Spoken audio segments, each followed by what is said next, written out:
ආයිබෝවන් welcome English with Sameera YouTube channel එකට ඔන්න ඔයාලව අදත් සාදරයෙන් පිළිගන්නවා. අපි මේ මෙච්චර දවස් කතා කරේ කොහොමද ඇක්ටිව් වොයිස් වාක්‍ය නිර්මාණය කරන්නේ, එහෙම නැත්නම් කර්තෘකාරක වාක්‍ය නිර්මාණය කරන්නේ, සහ පැසිව් වොයිස් කොහොමද ඇක්ටිව් වොයිස් වාක්‍ය පැසිව් වොයිස් බවට පෙරලන්නේ කියලා. ඉතින් ඔයාලට විශාල අවබෝධයක් ඇති මේ පාඩම් මාලාවම බලපු හැමෝටම. ඉතින් අපේ පාඩම් මාලාව ඔයාලා සම්පූර්ණයෙන්ම නරඹලා නැත්තම් මෙතෙක් මුලින් ඉඳලම බලාගෙන આવොත් ඔයාලගේ ජීවිතය සහ ඔයාලගේ ගමන වෙනස් කරගන්න පුළුවන් මෙන්න මේ ඉංග්‍රීසි භාෂාව මනාව අවබෝධ කරගන්න පුළුවන් වෙයි කියලා මම නැවතත් මතක් කරනවා. අපි ඇක්ටිව් වොයිස් වාක්‍ය නිර්මාණය කරද්දී භාවිතා කරපු ස්ට්‍රක්චර්ස් වගේම පැසිව් වොයිස් වාක්‍ය නිර්මාණය කරද්දී භාවිතා කරපු සියලුම ස්ට්‍රක්චර්ස් තුලිනුත් ඔයාලට ප්‍රායෝගික අධ්‍යයනයක් ලබා ගන්න පුළුවන් වෙයි කියලා මම විශ්වාස කරනවා. ඒ නිසා මම ඔයාලගෙන් ආදරෙන් ඉල්ලා සිටින්නේ ඔයාලට පුළුවන් නම් ඔයාලා මේ වාක්‍ය නිර්මාණය කරන හැටි තාමත් ගැටලු සහගත නම් නැවතත් අපේ පාඩම බලන්න කියලා මතක් කරනවා. ඒ වගේම ප්‍රායෝගික පුහුණු වීම කරන්න කියලා අපි මතක් කරනවා. ඉතින් අදත් අපි ඔයාලට අරගෙන ආවේ ඉතාමත් වටින පාඩමක්. එහෙම කියන්නේ අපිට අනාගත කාලේ නැතුව ජීවත් වෙන්න නොහැකි. මොකද අපේ ජීවිතයේ අපේක්ෂාව තියෙන අනාගත කාලය පිළිබඳවයි. අපි ජීවත් කරවන්නේ අනාගත කාලයයි. ඒ නිසා අපි අනාගත කාලයේ වාක්‍ය නිතර දෙවෙලේ ප්‍රකාශ කරනවා.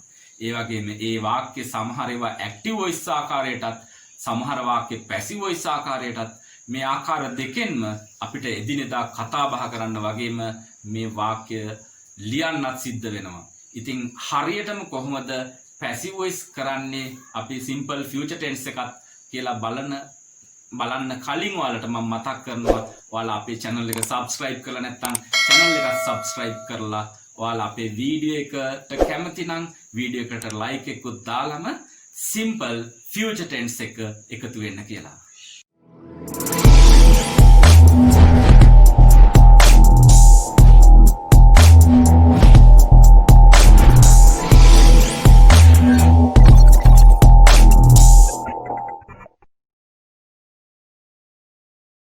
මුලින්ම අපි බලමු simple future tense එකේදී අපිට මොන වගේ අදහසක්ද ප්‍රකාශ කරන්න පුළුවන් වෙන්නේ කියලා. simple future tense එකේදී අපිට කියන්න පුළුවන් වෙනවා somebody will do something. යම්කිසි කෙනෙක් යම්කිසි දෙයක් කරાવી. එතකොට යම්කිසි කෙනෙක්නේ යම්කිසි දෙයක් කරන්නේ. එහෙමනම් යම්කිසි කෙනා කියන්නේ වාක්‍යයේ කර්තෘ. ඉතින් මේ වාක්‍යයේ කර්තෘකාරක වුණොත් එයා කර්තෘව මුලට අරගෙන will හරි shall හරි යොදලා අපි ක්‍රියාපදයේ මූලික ස්වරූපේ නැත්නම් ඉන්ෆිනිටිව් ස්වරූපයෙන් යොදලා තමයි simple future tense වාක්‍ය ගොඩනගන්නේ. ඉතින් මේ simple future tense active voice ගැනයි මෙච්චර වෙලා කිව්වේ. දැන් අපි බලන්නේ simple future tense passive voice. simple future passive voice වාක්‍ය ගොඩනගද්දී අපි something will be done by somebody. යම් කිසි කෙනෙක් විසින් සිදු කරાવી. අන්න ඒ අර්ථය තමයි අපිට ගොඩනගන්න පුළුවන් වෙන්නේ මේ පාඩම තුලින්. යම්කිසි දෙයක් කියපුවම ඕනම දෙයක් ගන්න හැකියි අපිට. යම්කිසි දෙයක් ඒත් එක්කම යම්කිසි දෙය ඒක වචන වුණොත් එහෙම මෙන්න මේ විදිහට ඔයාලට තවත් පැහැදිලි වෙන්න බලන්නකෝ. මෙන්න මේ the teacher will explain the lesson කියන වාක්‍යය කොහොමද passive voice කරලා තියෙන්නේ කියලා.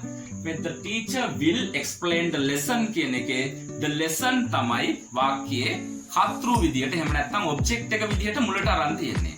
ඉතින් අපි මේ ස්ට්‍රක්චර් එකේ ඔබ්ජෙක්ට් ඊට පස්සේ ඔබ්ජෙක්ට් එක ඒක වචන වුණොත් එහෙම will යදනවා. එහෙමද? එහෙමත් නෙවෙයි. අපි ඔබ්ජෙක්ට් එකට ඕනම ඔබ්ජෙක්ට් එකක් වෙනුවෙන් will යොදන්න පුළුවන්. shall යොදන්න පුළුවන්. I හෝ we තිබුණොත් ඊට පස්සේ be කියලා be එකතු කරනවා. එතකොට the lesson will be කියලා අපිට භාවිතා කරන්න සිදු වෙනවා. the lesson will be do කියන එකේ past participle එක තමයි done. the lesson will be done by somebody. නැත්නම් the lesson will be done by the teacher. එතකොට by the teacher කියලා එහෙම නැත්නම් by somebody කියලා by somebody කියන්නේ යම්කිසි කෙනෙක් විසින්. ඉතින් කෙනෙක් ඕන නම් අපිට අන්තිමටම කෙනාව සම්බන්ධ කරගන්න පුළුවන්. ඔයාලට කලිනුත් මතක් කරා අපි පැසිව් වොයිස් කරද්දී කර්මය නෙමෙයි අපිට කර්තෘ නෙමෙයි අපිට වැදගත් වෙන්නේ කර්මය ගැන සාකච්ඡා කිරීමයි. ඉතින් ගොඩක් වෙලාවට සමහර වෙලාවට අපිට හිතට එන අදහස් කර්තෘට වැඩිය කර්මය වැදගත්යයි කියලා හිතලා අපි මෙන්න මේ විදියට තරංගය දිනයි. තරංගය ළමයි දිනයි. අන්න ඔහම අපි සිංහලනුත් කර්මකාරක වාක්‍ය නිර්මාණය කරනවා. තරංගය ළමයි දිනයි. කොහොමද කියන්නේ? නැත්තම් අපි මේක ඇක්ටිව් වොයිස් වලින් බලමු. ළමයි තරංගයෙන් දිනාවි. The children will win the match. The children will win the match. එතකොට match කියන්නේ මේකේ object එක. The match will be won by children. The match will be won by children. පාඩම ගුරුතුමා විසින් පැහැදිලි කරાવી. The lesson will be explained. The පාඩම ගුරුතුමා විසින් උගන්වાવી. The lesson will be taught. The lesson will be taught. මට දඬුවම් කළාවි. I will be punished. I will be punished. මට ප්‍රමාද වීම හේතුව නිසා දඬුවම් කරાવી. I will be punished for being late. ප්‍රමාද වීම කියන්නේ being late. For being late ප්‍රමාද වීම සඳහා මට දඬුවම් කරાવી. I will be late. I will be punished for being late. I will be punished for being late. ඒක අවසන් කරાવી සිසුන් විසින්. එය අවසන් කරાવી. දැන් ඔන්න අවසන් කරાવી කියපම ඔයාලට තේරෙනවා මේක අනාගත කාලය ගැන හැඟවෙන දෙයක් කියලා. ඔයාලට ඕන වෙන්නේ මේ වාක්‍යයත් අනාගත කාලයක් ගැන කතා කරන්න. එය අවසන් කරાવી. It will be finished. It will be punished. It will be finished by children. එහෙම නැත්නම් ශිෂ්‍යයන් විසින් කියපම it will be finished by pupils. පොත ලියාවි. පොත ලියාවි. The book will be written. ප්‍රශ්න පත්‍රය නිවැරදි කරાવી. The question paper will be corrected. The question paper will be corrected. නිවැරදි කරાવી. එතකොට රෝගියාව රෝහලට ඇතුළත් කරાવી. The patient will be admitted to the hospital. The patient will be admitted. රෝගියාව ඇතුළත් කරાવી. රෝගියාව ශල්‍ය කර්මයකට ලක් කරાવી. The patient will be operated. The patient will be operated. මිනිස්සුන්ව විවේචනය කරાવી. People will be criticized. People will be criticized. රජය විවේචනය කරાવી. The government will be criticized. රජය මිනිසුන් විසින් විවේචනය කරાવી. The government will be criticized by people. ත්‍රස්තවාදය තුරන් කරાવી. ත්‍රස්තවාදයට ඔයාලා දන්නවා ටෙරරිස්ට් කියන්නේ ත්‍රස්තවාදී. ත්‍රස්තවාදයට කියන්නේ ටෙරරිසම්. තුරන් කරනවාට කියන්නේ eradicate. E-R-A-D-I-C-A-T-E. Eradicate. The terrorism will be eradicated. The terrorism will be eradicated වෙනවා. එතකොට eradicate කියන්නේ මුලින් උපුටා දමනවා, තුරන් කරනවා. ඔය අදහස් දෙකම අපිට ගන්න පුළුවන්. නැත්නම් terrorism will be abolished. Abolished කියලා කියන්නේ නැති කරලම දානවා කියන එකයි. The terrorism ත්‍රස්තවාදය තුරන් කරලා දාවි. එතකොට අපි කියමු මෙහෙම තරුණයින්ට රැකියා අවස්ථා සපයාවි. තරුණයින්ට රජය විසින් රැකියා අවස්ථා සපයාවි. තරුණයින් නම් the youth will be. දැන් අපි තරුණයෝ කියද්දී young people, young man කියන්න ඕනේ the youth කියලා දාපුවම. පාඩේ the කියලා දාලා නාමපදයක් නිර්මාණය වෙන බව මතක තියාගන්න. දැන් the rich කිව්වොත් දුප්පත් මිනිස්සු. අපි දැන් rich කියලා කියන්නේ adjective එකක් විදිහට නාම විශේෂණයක් විදිහට භාවිතා කරනු ලබනවා. නමුත් the rich කියලා දැම්මොත් දුප්පත් මිනිස්සු. The poor කියලා දැම්මොත් the rich කියලා දැම්මොත් පොහොසත් මිනිස්සු. The rich කියලා දැම්මොත් පොහොසත් මිනිස්සු. The poor කියලා දැම්මොත් දුප්පත් මිනිස්සු. The rest කියන්නේ මේ ඉතුරුවටත් rest කියනවා. එතකොට විවේකයටත් rest කියනවා. ඉතුරු අය කියද්දි the rest කියලා කියනවා. ඒතර ඒ වගේම the youth තරුණයින්ට රැකියාව අවස්ථා සපයාවි. එතකොට the youth will be සපයනවාට කියන්නේ provide කියලා. එතකොට the youth will be provided employment opportunities.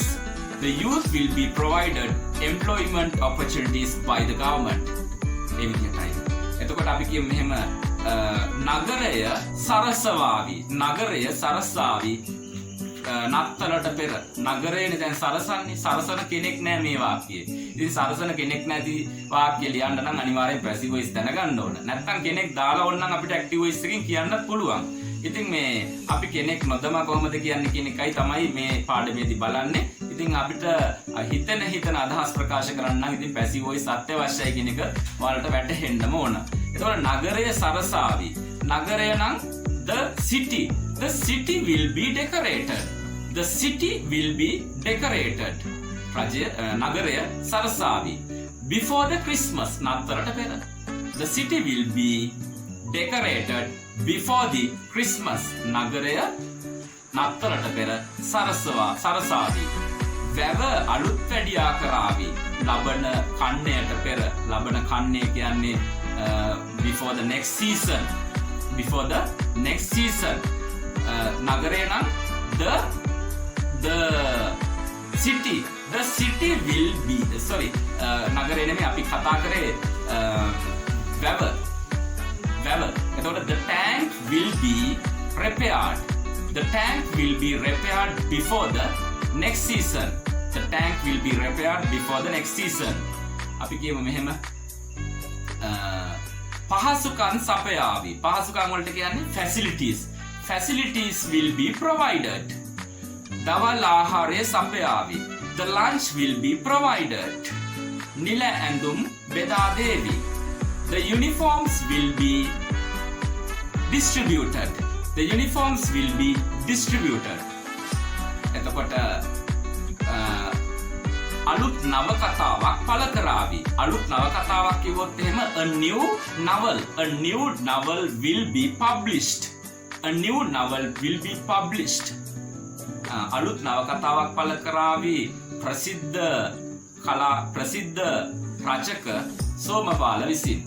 A new novel will be published by the famous novelist Somapala. A new novel will be published by the famous novelist Somapala. එතකොට ඒ විදිහට අපිට ගත්ත හැකි passive voice කරන්න පුළුවන් active voice වාක්‍යයක් ඔය විදිහට will be ඕන නැත්නම් shall be. අපි shall be එතකොට shall be දාන එකක් බලමු. මට දඬුවම් කරાવી. I shall be punished. ඒ කියන්නේ අපි දැන් I will be punished කිව්වොත් එහෙම මට අනිවාර්යෙන්ම දඬුවම් කරાવી වගේ. I shall be punished මට දඬුවම් කරන්න බොහෝ විට ඉඩ තියෙනවා වගේ අදහසක් තමයි මේ shall be දාපුවම අර 100% අදහස ස්ථිර කරගන්න තමයි අපි will be යදන්නේ. එතකොට දවල් ආහාරය සපයාවි. The lunch will be provided.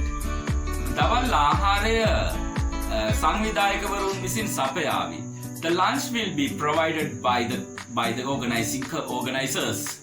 The lunch will be provided by the organizers. පාර තාරදමාවි. The road will be laid tar. The road will be laid tar. පාරට තාරදමාවි. එතකොට සින්දුව නිර්මාණය කරાવી. The song will be composed. The song will be composed. ලාම්පුව පත්තු කරાવી. The lamp will be lit. The lamp will be lit. අපිට තෑගි දේවි. අපිට තෑගි දේවි. එතකොට අපිට නම් we will be given presents. අපිට අවවාද දේවි. We will be given advices. ඔබට ස්තුති කරાવી. You will be thanked. ඔබට ස්තුති කරાવી තරගය ජයග්‍රහණය කිරීම සඳහා. You will be thanked for winning the competition. තරගය ජයග්‍රහණය කිරීම සඳහා ඔබට ස්තුති කරાવી. You will be thanked for winning the competition. අපිට ඔන්න තව පාසල විසින් කියලා ඔන්න අන්තිමට by the school කියලා අතුරු කෙනෙකුත් සම්බන්ධ කරගන්න පුළුවන්. ඉතින් තව වාක්‍යයක් මම ඔයාලට දෙනවා මෙන්න මේක පැසිව් වොයිස් කරන්න කියලා. මෙන්න මෙහෙම කියන්න පුළුවන්ද කියලා ඔයාලා බලන්න. පත්තරය නැත්නම් පත්තරය කියවාවි. පත්තරේ කියයි පත්තරේ කියවාවි තාත්තා විසින්. කොහොමද? පත්තරේ නම් the newspaper will be read. read කියද්දි read බලන්න ඒක read කියලා શબ્ද කරොත් වැරදි. මොකද read කියන එකේ past tense එකත් past participle එකත් read ඒ විදිහට තමයි શબ્ද කරන්නේ. හැබැයි අපි ලියද්දි read මයි ලියන්නේ. ඉතින් the newspaper will be read by father. The newspaper will be read by father. එතකොට will be දැම්මොත් එහෙනම් මේක passive voice කියලා අපිට තේරුම් ගන්න පුළුවන් වෙන්න ඕන මේ වාක්‍ය රටාව අනුව. ඒක ඉතින් කියවද්දිත් ඔයාලට passive voice කියලා තේරුම් ගන්න පුළුවන් වෙන්නේ මේ වාක්‍ය රටාව ඉගෙනගෙන තිබ්බොත් විතරයි. නැත්තම් අපිට passive voice නැතුව කතා කරන්න බැරිද කියලා ගොඩාක් ප්‍රශ්නයක් එනවා. ඉතින් passive voice නැතුව කතා කරන්න බැරි නැහැ. passive voice නැතුව කතා කරන්න බැරි නැහැ. නමුත් අපේ අදහස් 100% ප්‍රකාශ කරන්න ඔයාලට passive voice අත්‍යවශ්‍ය වෙන බව මේ පාඩම් මාලාව තුලින් මනාව තේරුම් ගන්න පුළුවන් වෙනවා. මොකද සමහරු කියනවා active voice විතරක් තිබ්බාම ඇති මේ passive voice ඕනේ නැහැ කතා කරන්න කියලා. ඉතින් ඒ ප්‍රායෝගික කරුණු වල අද තමයි දැනගත්තේ කියලා මම විශ්වාස කරනවා. මොකද passive voice විතරක් තිබ්බොත් එහෙම අපි සෑහෙන්න අපහසුතාවයටපත් වෙනවා වාක්‍ය ගොඩනැගීමේදී. ඉතින් මේ දැනුම හොඳටම තියෙන කෙනා මේ ව්‍යාකරණ වලින් that person will be rich in grammar. If some a පුද්ගලයා ව්‍යාකරණ වලින් පොහොසත් වෙනවා, if you have this knowledge, you will be rich in grammar.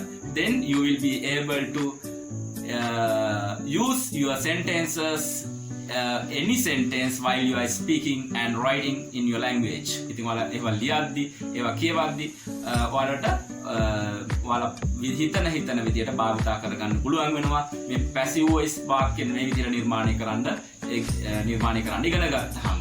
If you have not followed all my lessons, I would like to invite you to follow all my lessons from be verbs to up to now. මම ඔයාලා අපේ lessons follow කරලා නැත්නම් මුලින් ඉඳලා මම ආරාධනා කරනවා be verbs වල ඉඳලාම මෙතෙක් දක්වා පාඩම් follow කරන්න කියලා. If so, එහෙම වුණොත් within few hours you will learn what is English. Some people have spend much more time to speak in English. ගොඩක් අය වියදම් කරලා තියෙනවා කාලය සහ මුදල් ඉංග්‍රීසි ඉගෙන ගන්න, but they have gained nothing. නමුත් ඒ කට්ටිය ලබලා තියෙන දෙයක් නැහැ. But if you followed all these lessons, I think all lessons can be completed you within 2 or 3 hours. මම හිතන්නේ ඔයාලට පැය දෙකකින් තුනකින් මේ සේරම පාඩම් ටික බලලා අවසන් කරන් වෙන්න පුළුවන් වෙයි. If so, you will understand what is English and what is the value of English, and English is not a very difficult language as you have thought. ඉතින් ඔයාලා හිතුවා වගේ අමාරු විෂයක් අමාරු භාෂාවක් නොවන බවට මට විශ්වාසයි. මේ සියලුම පාඩම් මුල ඉඳලා එකින් එකට බලාගෙන આવොත් මේ බලන්න නැති යාළුවන්ටයි මේ මතක් කරන්නේ. ප්‍රැක්ටිස් කරලා ඔයාලා හොඳ තැනකට ඇවිල්ලා ඉන්නවා නම් මට ඇත්තටම මේ තුලින් මම ලබන ඇත්තටම ජයග්‍රහණය සහ සතුට එයයි. ඉතින් ඔයාලගේ කමෙන්ට් එකකින් ඔයාලා ලබාගත් දැනුමේ ඔයාලගේ අවබෝධය ගැන අපිට සඳහන් කරන්න. අපේ ඊළඟ පාඩම් නිර්මාණය කිරීමේදී එය තවත් පහසු වෙනවා. ඉතින් මම ඔයාලට කියන්නේ අවසන් කරන්න කලින් ඔයාලා අපේ වීඩියෝ එකට ලයික් එකකුත් දාලා subscribe කරලා නැති යාළුවෙක් නම් subscribe කරලා අපිට දිගින් දිගටම එකතු වෙන්න. අපි ඊළඟට එනවා තවත් ලස්සන පාඩමක් අරගෙන.